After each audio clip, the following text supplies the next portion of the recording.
આખરે રાજ્ય સરકારે પણ મોંઘવારી ભથ્થામાં 2% વધારો જાહેર કરી દીધો.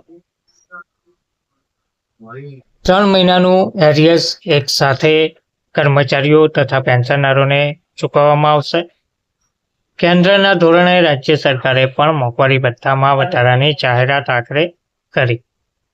વિગતવાર માહિતી જોઈએ. નમસ્કાર મિત્રો, સ્વાગત છે તમારું અમારી યુટ્યુબ ચેનલમાં.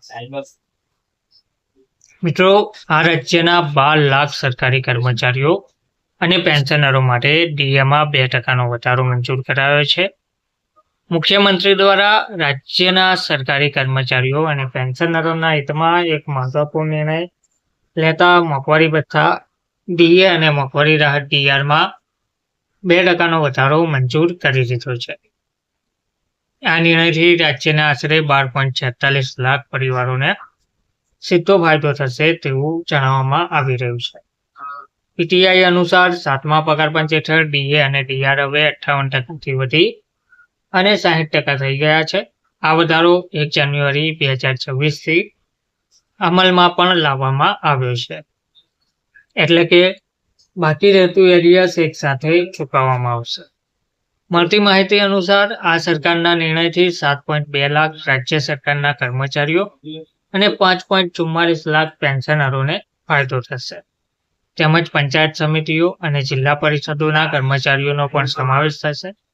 આ નિર્ણયથી રાજસ્થાન સરકારની તિજોરી પર દર વર્ષે આશરે ₹1,156 કરોડનો વધારાનો નાણાકીય બોજ પડશે. સરકાર તેના કર્મચારીઓ અને પેન્શનરોને ફુગાવાની અસરોથી બચાવવા માટે મોંઘવારી ભથ્થું ડીએ આપે છે. આ એક ખર્ચ જીવન ગોઠવણ માપદંડ છે, જેનો હેતુ વધતી કિંમતો વચ્ચે કર્મચારીઓની વાસ્તવિક આવકને સંતુલિત કરવાનો છે. મોંઘવારી ભથ્થું એ મૂળ પગારનો એક નિશ્ચિત ટકાવારી છે, તેથી તે દરેક કર્મચારીના પગાર સાથે બદલાય છે. કર્મચારીઓની ખરીદ શક્તિ જાળવવા માટે ફુગાવાને પ્રતિબિંબિત કરવા માટે સમયાંતરે તેમાં સુધારો કરવામાં આવતો હોય છે. તો નિયમો અનુસાર મોંઘવારી ભથ્થું પગારના ભાગ તરીકે જાહેર કરવું આવશ્યક છે અને તે સંપૂર્ણપણે કરપાત્ર પણ જોવા મળે છે.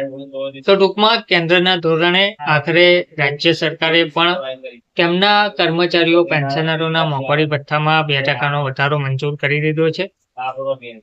રાજસ્થાનના મુખ્યમંત્રી ભજનલાલ શર્માએ રાજ્ય સરકારના સરકારી કર્મચારીઓ અને પેન્શનરોના હિતમાં એક મહત્વપૂર્ણ નિર્ણય લીધો છે. ધન્યવાદ.